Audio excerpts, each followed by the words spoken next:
नमस्कार, आप देख रहे हैं SSN 24 न्यूज चैनल। बिहार में उपचुनाव हो रहे हैं बांकीपुर में। जब से बांकीपुर में नामांकन शुरू हुआ तब से लेकर के आज तक कई लोग अपने अपने दलों को छोड़कर या जो सामाजिक कार्यकर्ता थे वो भारतीय जनता पार्टी में ज्वाइन कर लिए। इसी तरह कल कुछ और लोग इस कड़ी में जुड़ने वाले हैं। दूसरी तरफ दिल्ली में भारतीय जनता पार्टी सरकार का विरोध हो रहा है। बिहार में भी सम्राट चौधरी गांव में भी टैक्स वसूली करने का काम की तैयारी कर ली है। आम आवाम जो लोग हैं, जो गरीब लोग हैं, उनके लिए महंगाई बढ़ने वाली है, जीना थोड़ा मुश्किल हो रहा है। और दूसरी तरफ जो लोग राजनीति करने वाले हैं वो लोग भाजपा की तरफ मुड़ रहे हैं। कल बिहार में बिहार का जो समस्तीपुर जिला है, वहाँ एक लड़की विद्यालय जा रही थी, उसे गोलियों से भून दिया जाता है। ऐसी कई घटनाएं हैं, उन घटनाओं पर हम चर्चा करेंगे। चर्चा में हमारे साथ हैं कांग्रेस के नेता अरुण पाठक जी। सर, आपका हमारे चैनल में स्वागत है। बहुत बहुत धन्यवाद सर। सर, बिहार में सम्राट चौधरी जब से मुख्यमंत्री बने हैं तब से उन्होंने कई ऐसे टैक्स लगाने की व्यवस्था की है, जैसे गांवों में कच्चे मकानों में, पक्के मकानों में, 2 मंजिले 3 मंजिले मकानों में अलग अलग तरह के टैक्स की बात हो रही है। गलियों के नाम पर टैक्स की बात हो रही है। क्या गांव में अधिकतर किसान लोग रहते हैं, जिन किसानों की स्थिति पहले से ही नाजुक है। इनकी सरकार जो केंद्र में है वो कही थी कि हम किसानों के आय दुगने कर देंगे। वो आय तो दुगने नहीं हुए, लेकिन टैक्स कई गुने इनके ऊपर बढ़ा दिए गए। देखिए, पहली बात आपको एकदम स्पष्ट कर देना चाहते हैं कि यह लोकतंत्र में भाजपा ने घातक खेल खेला है। किसी भी राज्य या देश में जब व्यापारी सरकार चलाएंगे तो जनता को इस तरह से परेशानियों का सामना करना पड़ेगा, क्योंकि एक व्यापारी होता है वो धूर्त होता है। धूर्त व्यापारी ही अलग होते हैं। व्यापारी तो बहुत सारे लोग हैं, लेकिन धूर्त व्यापारी अलग होता है। इस सरकार के साथ धूर्त व्यापारियों का गठबंधन है। वो तरह तरह के दिमाग दे के सरकार से सरिया टाइप टैक्स लगाते हैं। हमारे देश में, विकासशील मेरा देश है, 80% आबादी कृषि पर निर्भर करती है, तो गांव में निवास करती है। अब उस पर जबरदस्ती का 1200 रुपया, 600 रुपया इस टाइप से टैक्स लगा देना, ये जबरदस्ती का टैक्स है। सरकार में इच्छा शक्ति की कमी है। बिहार में लॉ एंड ऑर्डर नहीं है। जब से नीतीश कुमार जी मुख्यमंत्री का पद त्याग कर गए हैं, तब से बदतर और स्थिति खराब होते जा रही है। यहाँ वो कुछ पढ़े लिखे व्यक्ति थे, कुछ समझते थे, कुछ हालात को जानते थे, कुछ अनुभव से काम करते थे, कोई बहुत विडंबना नहीं होती थी। लेकिन इनके आने के बाद लॉ एंड ऑर्डर तो एकदम नाकारा हो गया। सरकार 2 टाइप के लोग चलाते हैं, एक होते हैं इलेक्टेड और एक होते हैं सेलेक्टेड। तो सेलेक्टेड में IAS IPS BPSC वगैरह वगैरह जितने अधिकारी हैं वो लोग आते हैं। तो जब इलेक्टेड जाहिल, क्रिमिनल बैकग्राउंड के, अपराधी बैकग्राउंड के लोग रहेंगे तो वो मनमानी करेंगे, क्योंकि इनमें इच्छा शक्ति या विजन नहीं होता है। आज जो सरकार है इसमें कोई अपना विजन नहीं है, सिर्फ टैक्स जुटा करके करना। 4 महीना से वेतन के लाले पड़े हुए हैं सरकार में, लेकिन सारा कहता है कि सारा विद्यालय को हम भगवा कलर कर देंगे। भगवा कलर से हम लोग कोई आपत्ति नहीं है, किसी को नहीं, नहीं लेकिन है। सर एक बात ये समझ में नहीं आई। मॉडल स्कूल बनाना है तो ठीक है, मॉडल स्कूल बनाइए, लेकिन जब पहले से विद्यालय है, सपोज कीजिए कि पटना में एक विद्यालय है, सर गणेश दत्त पाटलिपुत्र विद्यालय, उस विद्यालय के नाम में sir Ganesh Dutt model school भी से भी काम चल जाता, sir Ganesh Dutt Pataliputra model school. लेकिन लेकिन ये नाम में छेड़छाड़ करके सरस्वती विद्या निकेतन या सरस्वती विद्या मंदिर करके उसके बाद उसका कलर चेंज करना, कलर चेंज करने में कोई परेशानी नहीं है, लेकिन नाम बदलने का क्या मतलब? देखिए, ये लोग का काम ही है सिर्फ नाम बदलना। आप भारत के बहुत से संस्थाओं का मोदी जी ने नाम बदला। सर नाम बदलना योगी ही जी है, ने नाम योगी जी ने बदलना ही नाम बदला। है। तो हमारे यहाँ का जो शिक्षा का सबसे बड़ा हब था नालंदा विश्वविद्यालय, और नालंदा विश्वविद्यालय का वह लाइब्रेरी जो जिसको बख्तियार खिलजी ने जलाया, तो वो 6 महीना तक जलते रहा। आज भी बख्तियार खिलजी के नाम पर बख्तियारपुर है, उसे क्यों नहीं बदला जाता? ये लोग तो मनसा अलग है ना।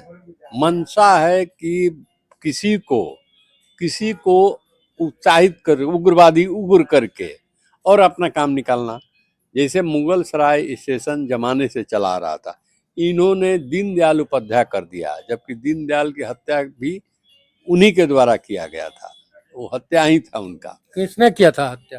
वो भाजपा वाले ही किए थे अपने उस समय, आरएसएस वगैरह वगैरह किया जनसंघ था। जो था हाँ, उस समय। जनसंघ वगैरह सब था। हम्म, ये लोग अपने आप उनको हत्या कराकर उनका हम्म, बटोरते हैं। हम्म, ये इनका यही मंशा है, कुछ काम तो करना नहीं है। हम्म, 14 से लेके अब तक हमको बताएं कि कोई काम ऐसा किए हैं जो जनहित में हो। सिर्फ नाम बदलना है। दिल्ली के बहुत सारे रोडों को नाम बदल दिए। अरे भैया, तो बहुत सा बिल्डिंगे अभी भी मुगल काल का और ब्रिटिश काल का बना हुआ है, उसको तोड़ के नया बना दो। फंड तो है नहीं, विजन तो है नहीं, न नीति है, न नियत है, न नेता इन लोगों के पास है। अभी ये कुछ दिन सब पहले व्यापारी हैं। कुछ दिन पहले जदयू के एक नेता नहीं, विधायक, जो कई बार विधायक रहे, उनके भाई भी विधायक और मंत्री रहे, उन्होंने कहा कि बिहार में खजाना ही खाली है तो काम क्या होगा? बिल्कुल सही बोले हैं। खजाना यहाँ पर नील है। सरकार पिछले दिन लोन की व्यवस्था की थी, वो लोन भी अस्वीकृत हो चुका है। 4 महीना से कर्मचारी वेतन के लाले पड़े हुए हैं, कोई व्यवस्था उसकी नहीं है। देखिए, सरकार का मंशा होता है, अगर सरकार का इच्छा ये शुद्ध हो, जनता हित में हो, तो कल कारखाने लगाती है, पलायन रोकने के लिए यहाँ पर रोजगार की व्यवस्था करती है। यह सरकार जो अभी चल रही है, ये सिर्फ टैक्स जुटा के दूहना जनता के शरीर से खून निकालना जनता को, किसान के आय दोगुनी कर दे, किसान के अगना दोगुना घटा दिया लोग। समूचा अंडानी का व्यवस्था लग गया कि अंडानी जमीन लेकर के अनाज का भंडारण करेगा। देश ने इसका विरोध किया तो अभी ठंडे बस्ते में है, लेकिन ये काम मोदी जी करेंगे। अभी देखिए, जंतर मंतर पर जो स्वतः छात्र और देशवासियों का हुजूम उपरा और पेपर लीक का खिलाफ किया, उस पर डर के प्रधानमंत्री, ये पहला प्रधानमंत्री हैं जो डर से संसद के पिछले दरवाजे से भाग खड़े हुए। लेकिन आप कह रहे हैं कि पेपर लीक के नाम पर लोग हुजूम निकला, लेकिन भाजपा के लोग यह कह रहे हैं कि वह टुकड़े टुकड़े गैंग थे, देश को तोड़ने का बात कर रहे थे, कश्मीर को छीन करके पाकिस्तान को देने की बात कर रहे थे, और इन लोगों को जो फंडिंग हुआ था वो चाइना और पाकिस्तान से हुआ था। पाकिस्तान में तो खाने के लाले हैं, पाकिस्तान क्या फंडिंग करेगा और चाइना फंडिंग कैसे करेगा, इसका कोई प्रमाण। सरकार को सिर्फ जनता को बेवकूफ बनाने के लिए, जनता को आईबास करने के लिए ये सब बातें कहते हैं लोग।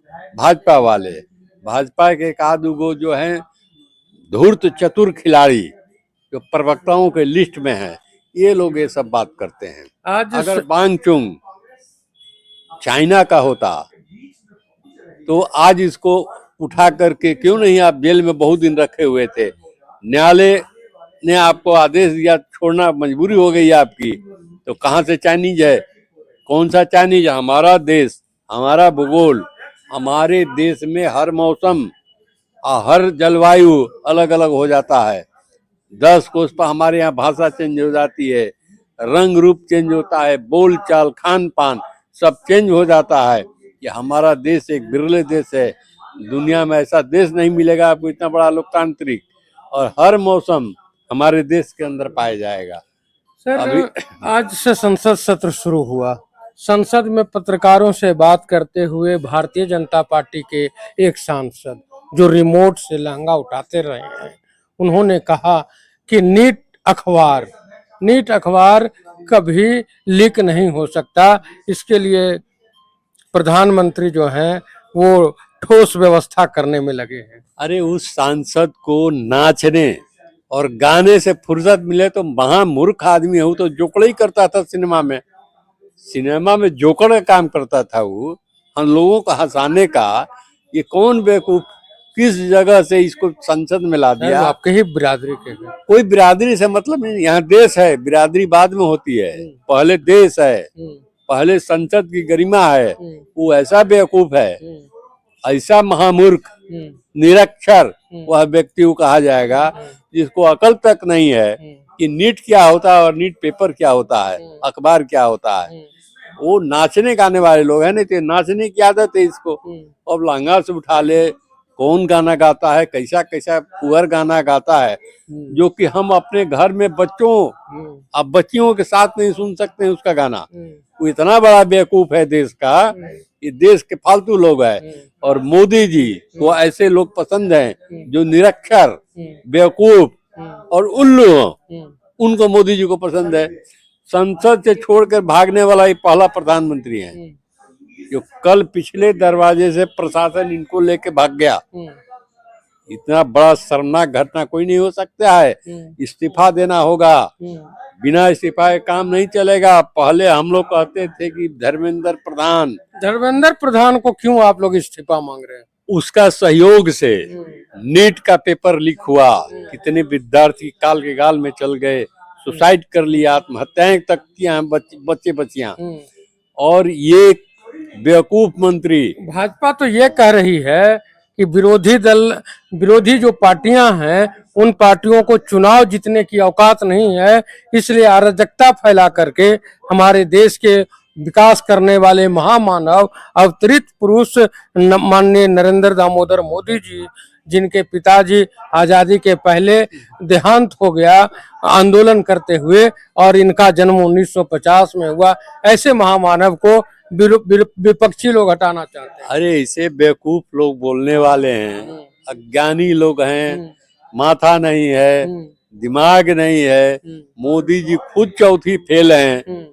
लेकिन वो तो कहते हैं कि हम 30 साल पहले न्यूजीलैंड गए थे। अरे तो बहुत कुछ कहते हैं, तो कहते हैं कि 35 बरस से माई का गहना लेकर भाग गए। नहीं, गहना लेकर के भागने की बात वो कभी नहीं कहे, हमेशा बोले हैं।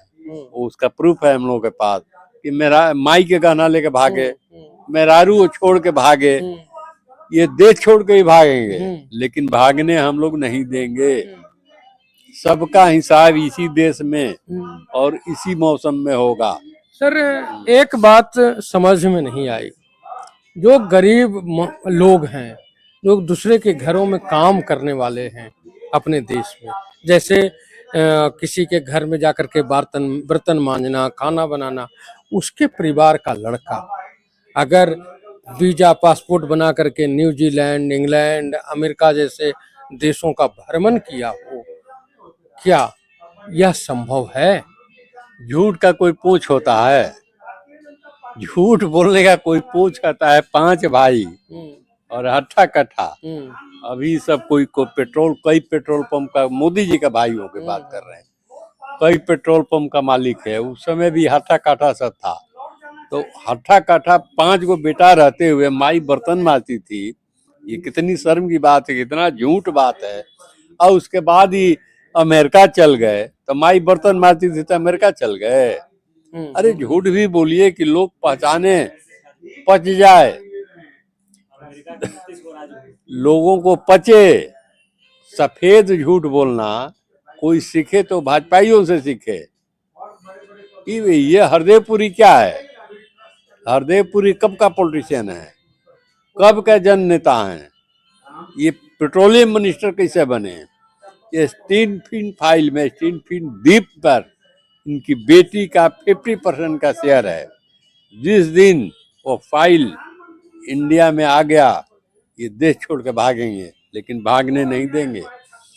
राहुल गांधी लगातार संविधान की किताब लेके देश की जनता को आगाह कर रहे हैं। वो बहुत पढ़ा लिखा व्यक्ति है।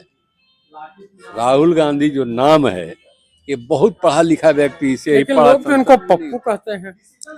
ये तो ये मैंने ये कैसे पढ़े लिखे आदमी हैं कि जो कहते हैं कि आलू से सोना बना देंगे। अभी ये इन्होंने कहा ही नहीं था। अच्छा। ये बात मोदी जी ने कहा था। अच्छा। और भाजपा वाले, आरएसएस वाले, संघ वाले इसको इतना झूठ बोले कि राहुल गांधी पे लाके डाल दिए।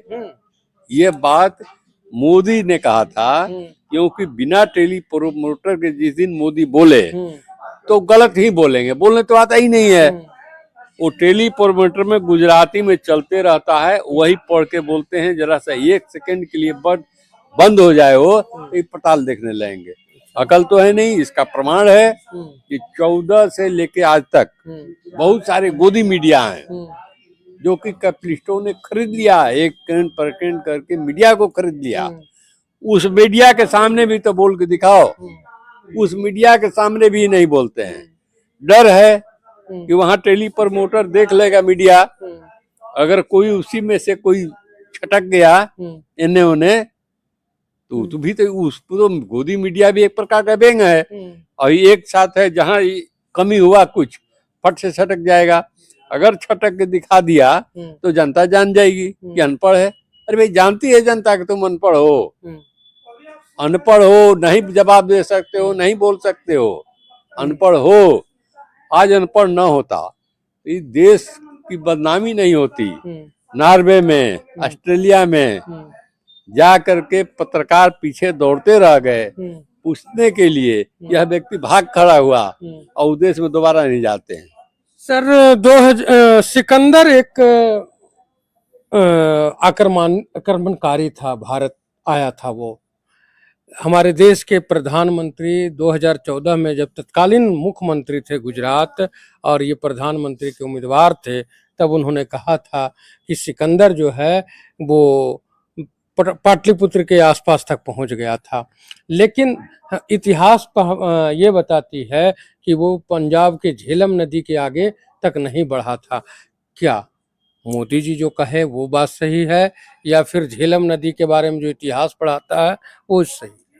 झेलम नदी तक पहुंच गया था, यह बात सत्य है।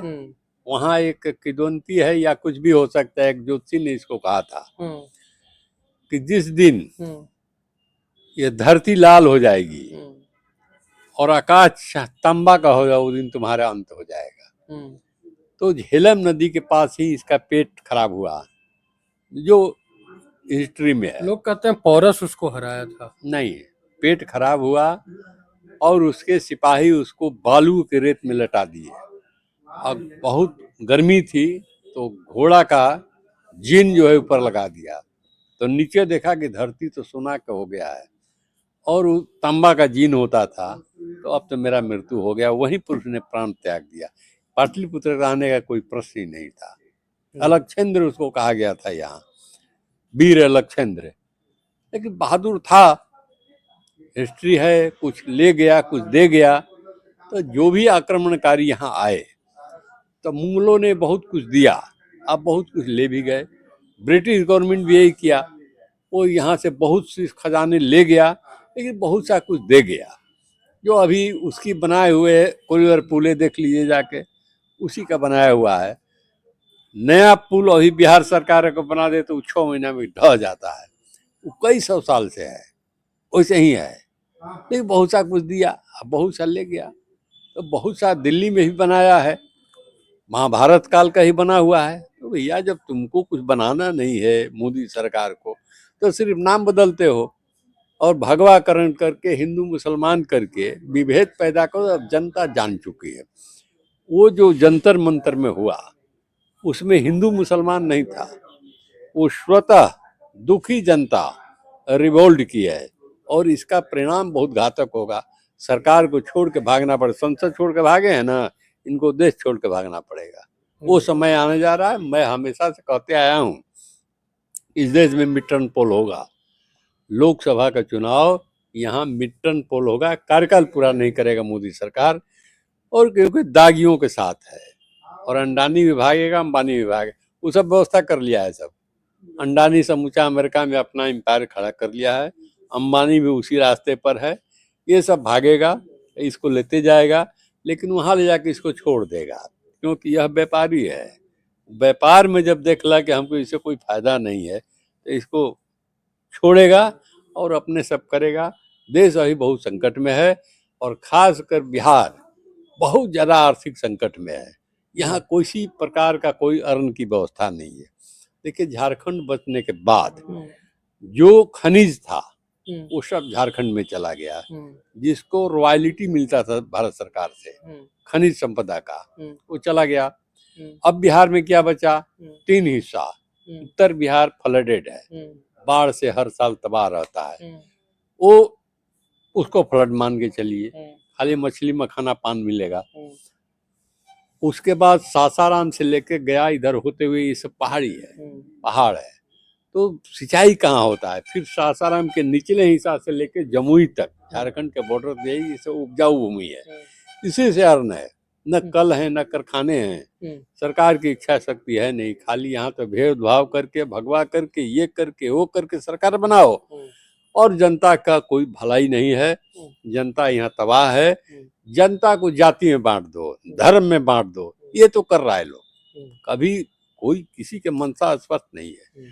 सरकारें होती है सबके लिए, सबके हित में, न जाति न पाति। सरकार का अपना धर्म है, राज धर्म का पालन करना चाहिए। लेकिन भाजपा के गवर्नमेंट में, चाहे केंद्र में हो चाहे कहीं हो, ये लोग राज धर्म का पालन नहीं करते हैं। यह नैतिक नीति नहीं कहता है, राजनीति नहीं कहता है।